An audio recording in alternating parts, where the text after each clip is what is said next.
묵을 내리셨어요? 아우 배가 너무 불러갖고요. 아우 못 먹겠어요. 너무 양이 많아. 네, 오늘 묵이 많이 없으셨어요? 예전보다 조금 텁텁한 것 같아요. 조금. 예. 아니 돈 받지 마. 아유 왜요? 아니 아니 저희. 아니 받지 마. 아니 좀. 예. 잘 먹었습니다. 수고하세요. 내가 만든 묵은 원래 맛없다면 그냥 보내요. 100년 전통을 자랑하는 충남 논산의 연산시장. 이곳에서 60년 넘게 명맥을 유지해온 터줏대감은 바로 떡방앗간이다. 어머니의 뒤를 이어 방앗간 주인이 된 김성근 씨. 하루도 빠짐없이 하는 일이 있는데 이거 빵 골라고요. 방앗간이라는 이름을 달고 있지만 떡을 만들고 고춧가루를 빻는 일보다 더 중요한 것은 도토리묵 만들기. 원래 연산은 도토리 나무가 많아서 묵 만드는 집이 20곳도 넘었지만 지금은 다 사라지고 이곳이 유일하다. 어머니가 하시다가 이제 바쁘다 보니까 이제 옆에서 내가 거들어 준 거지. 할머니 있고 내가 중간인 내가 있고 이제 우리 아들이 그냥 3대지요. 3대에 걸쳐 묵을 만들고 있지만 방법은 옛날 방식 그대로.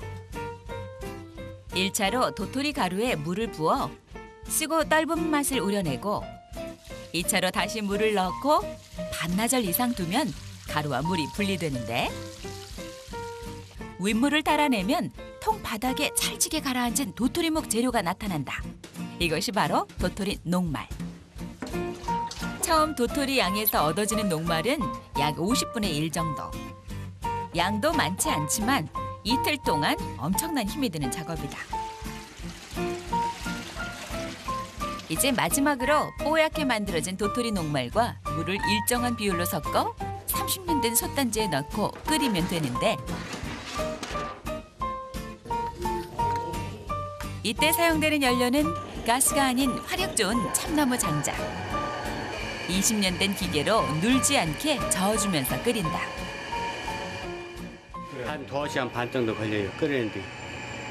그럼 그게 끓이면 이제 이렇게 묵이 되는 거예요? 이제 끓여서 담아가지고 하루 지나야 묵이 지는 거예요. 24시간 지나야 돼요.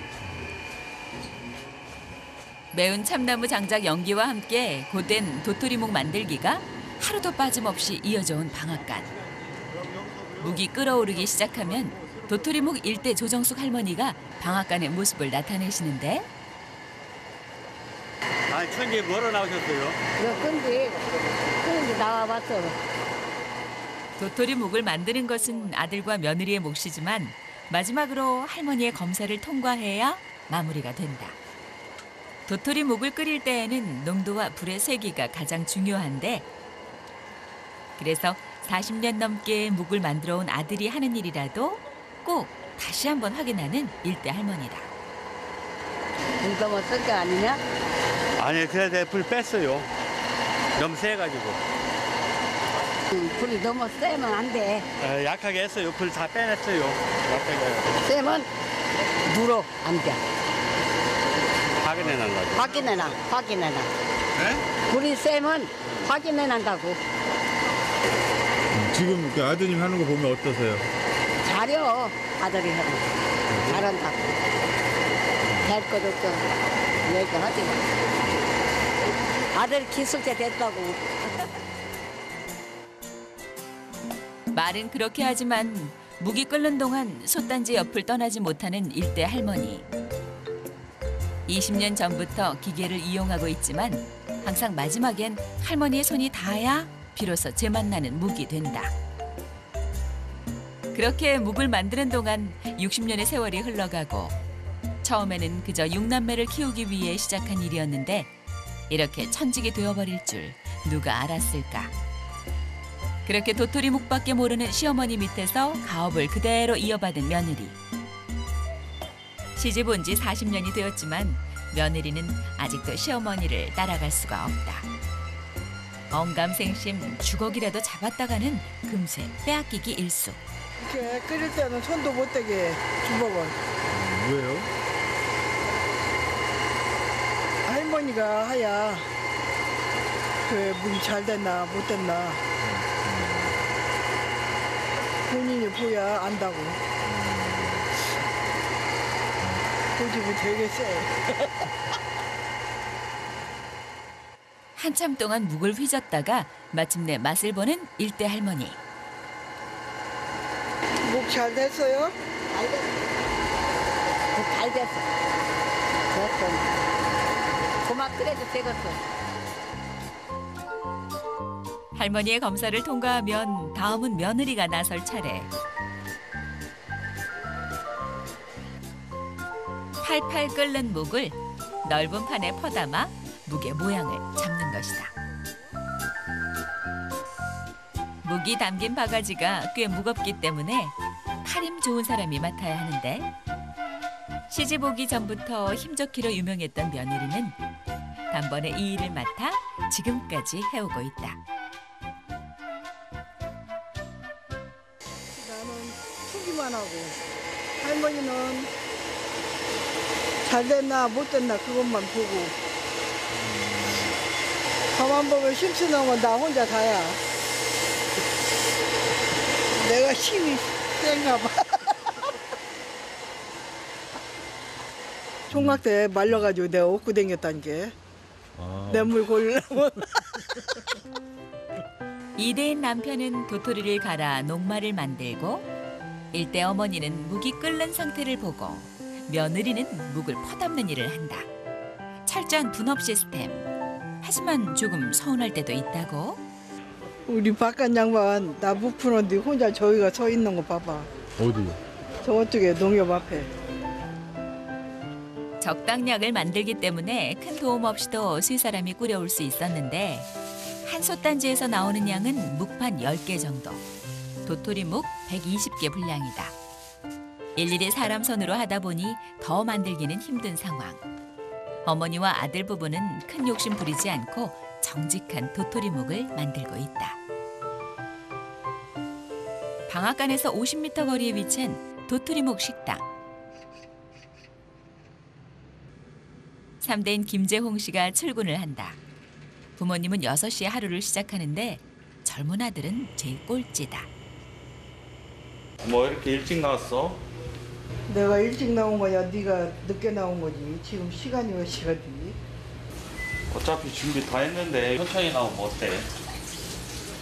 아니 그래도 일찍 나와서 청소도 하고 저기 해야지. 나오자마자 준비하는 것은 도토리묵. 방앗간에서 일을 돕던 3대 재홍 씨는 5년 전 도토리묵 식당을 차렸다.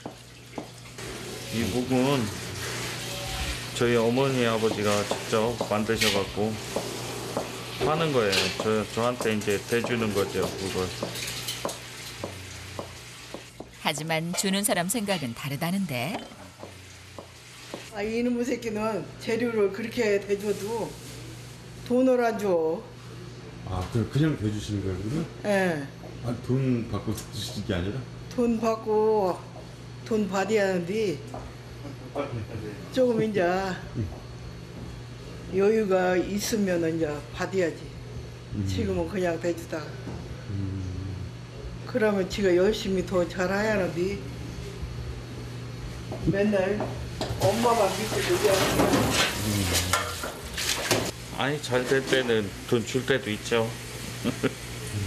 여기는 네가 개코나 뭘 줘 돈을. 이제 앞으로는 받아야 돼. 재료가 받아야지. 엄마 아빠는 뭐 손가락 빨아가며 살아? 다 줄게. 나중에 많이 벌면 다 주지. 아니 묵을 갖고 와야겠다. 오늘따라 어머니의 잔소리가 길어지자 묵을 핑계로 자리를 뜨는 재홍 씨. 간 만들어진 묵을 가지러 방앗간에 가는 것이다. 방앗간에서 만든 도토리 묵은 한 판에 6만 원.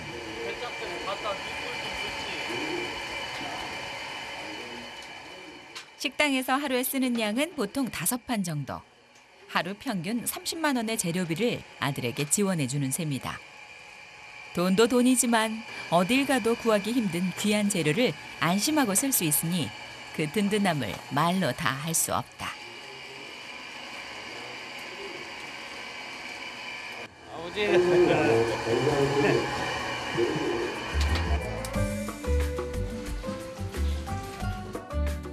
부모님이 힘들게 만드신 묵을 아낌없이 지원해 주시니 재홍 씨의 어깨는 더 무겁다.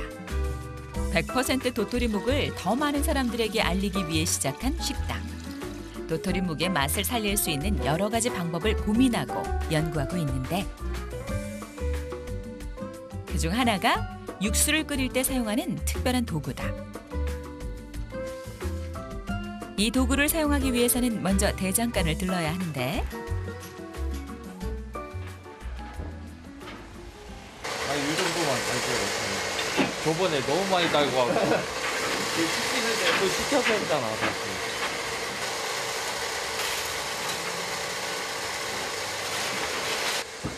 저걸 달궈 갖고 이제 육수에다 잠깐 넣었다 빼는 거예요. 잡내 없애고 하려고. 이렇게 하는 게 잡내가 제일 깔끔하게 없어지더라고요. 도토리묵이 들어가는 대표적인 음식, 묵밥과 묵사발. 묵의 참맛을 살리기 위해선 깔끔한 육수의 맛이 중요한데 재홍 씨가 이리저리 방법을 찾아다닌 끝에 찾은 비법이다. 400도로 달궈진 쇠막대가 육수의 잡내를 순식간에 날려버리고 감칠맛은 더하는데 불순물은 아래로 가라앉기 때문에 깨끗한 윗물만 사용한다.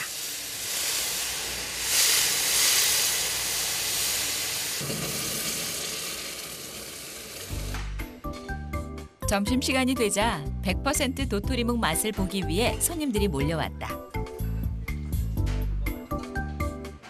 재홍 씨의 손도 덩달아 바빠지는데 부모님이 정성 들여 만들어주신 도토리묵에 재홍 씨가 만든 육수를 부어 만든 묵밥과 묵사발. 대를 이어온 고집과 노력이 오롯이 한 그릇에 담긴다.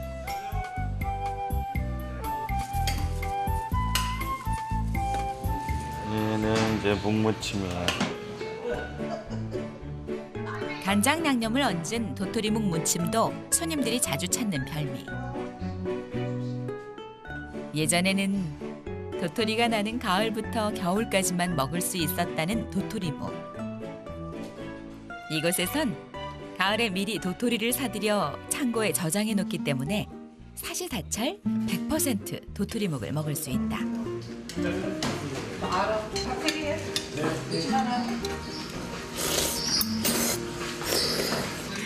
부드럽고 맛있습니다.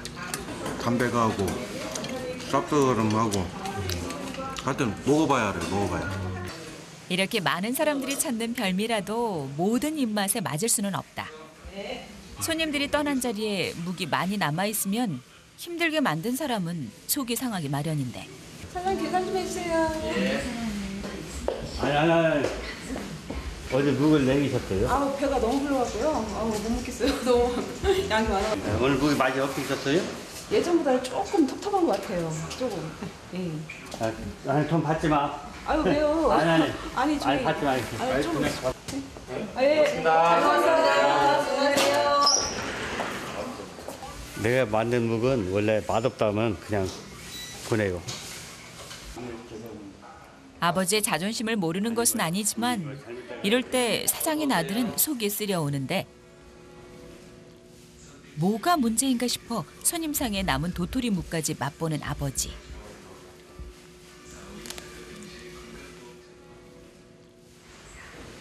맛 한번 봐봐. 손으로 집어먹어. 도대체 무엇이 문제였을까? 이게 묵이 그 끝맛이 조금 쓰네. 젊은 사람들은 이게 묵이 끝맛이 좀 쓰고 텁텁하니까 이제 아빠가 이제 좀 더 울어갖고 끝맛을 이제 쓰지 않게 담백하게 좀 해줬으면 좋겠어요. 원래 도토리묵은 원래 답답하네. 먹으면 도토리 향이 나. 젊은 사람 싫어해서 그럴 거예요. 그런 줄 알아. 묵직한 진짜 도토리 맛을 알지 못하고 자꾸 가벼운 맛을 찾아가는 사람들. 저희 묵은 원래 우리 아버지가 직접 만드시기 때문에 그 도토리 맛이 좀 강해요. 향도 강하고 쓴맛도 좀 있고 그러니까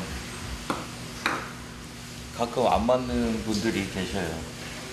그러면 아버지는 이제 그분들 입맛을 다 맞출 수가 없으니까 그냥 안 받아요. 돈을 안 받고 고집이 있으시니까 불만이 있으면 먹지 말라 그러는 손해죠. 아무래도 영업하는 데 있어서는 돈 안 받으면 많이 손해죠. 그래도 뭐 아버지 고집을 제가 꺾을 수는 없으니까 그냥 수긍하는 편이에요. 15살 때부터 일대 할머니를 도와 묵을 만들어 온 아버지. 기능성 묵으로 특허를 낼 정도로 묵에 대한 애정과 자부심이 강한 아버지. 하지만 사람들의 입맛은 점점 변해가고 아버지의 도토리 묵이 언제까지 사랑받을 수 있을지 걱정스러운 아들이다.